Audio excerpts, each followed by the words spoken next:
रामकृष्णारी मंडळी, आपला हा व्हिडिओ क्रमांक 2 आहे। या व्हिडिओमध्ये आपल्याला राग कलावती अभंग आहे, पंढरीची वारी आहे माझे घरी आणि न करी तीर्थव्रत हा जो अभंग आहे, हा अभंग पेटीवरती वाजवण्यासाठी शिकायचा आहे। तर या क्लासमध्ये अर्थात या व्हिडिओमध्ये आपल्याला या रागाची माहिती, अर्थात आरोह अवरोह, त्याच्यानंतर नोटेशन कसं वाजवायचं, याची पूर्ण माहिती या अभंगामध्ये, या व्हिडिओमध्ये आपल्याला पाहायला मिळणार आहे। हा व्हिडिओ शेवटपर्यंत व्यवस्थित बघा आणि व्यवस्थित बघितल्यानंतरचा पूर्ण अभ्यास करा आणि अभ्यास केल्यानंतर आपल्याला 100% त्याचा फायदा झाल्याशिवाय राहणार नाही। म्हणून सर्वांना विनंती आहे की हा व्हिडिओ शेवटपर्यंत बघा। रामकृष्ण हरी। आता राग कलावती, या कलावती रागामध्ये हा कोमल निषाद लागतो। हा लक्षात घ्या, साच्या खाली जो नी आहे, शुद्ध नी हा आहे, तर शुद्ध निषादच्या शेजारी हा जो आहे नी, हा नी लागतो। बघा, हा रे आणि म या रागांमध्ये गायचा नाही। तर बघा, याचा आरोह अवरोह अगोदर बघू। सा गा प ध नी सा, सा नी ध प ग सा, आकारामध्ये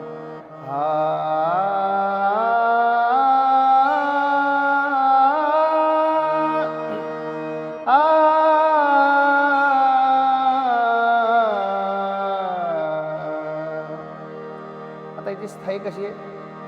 पंढरीची वारी आहे माझे घरी, याचं नोटेशन असं आहे, ग प ध नि ध प ग ग सा रे नि ध सा, ग प ध नि ध प ग ग सा रे नि नि सा नि ध सा।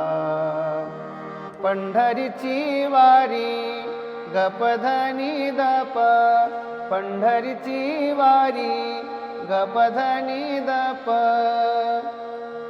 आहे ग ग, आहे ग ग सा रे नि ध सा माझे घरी, माझे घरी। तर पूर्ण कसं आहे? ग प ध नि ध प ग ग सा रे नि ध सा, पंढरीची वारी आहे माझे घरी, ही झाली स्थायी। आता अंतरा कसा आहे?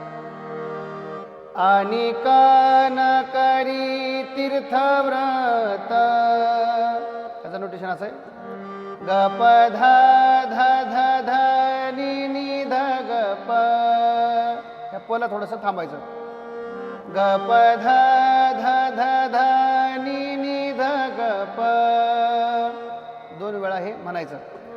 आणि न करी तीर्थव्रत, ग प ध ध ध ध नि नि ध ग प। आणि दुसरा प्रकार कसा आहे?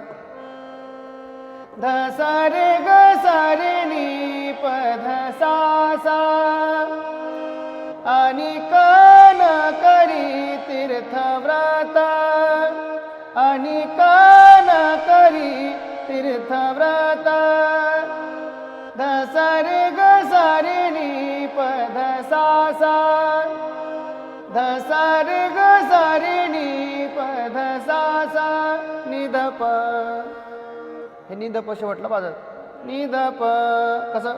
पण आणि न करी तीर्थव्रत। तर एकदा सगळं तुम्हाला बाजू दाखवतो। आणि न करी तीर्थव्रत, आणि न करी तीर्थव्रत, आणि न करी तीर्थव्रत, आणि न करी तीर्थव्रत,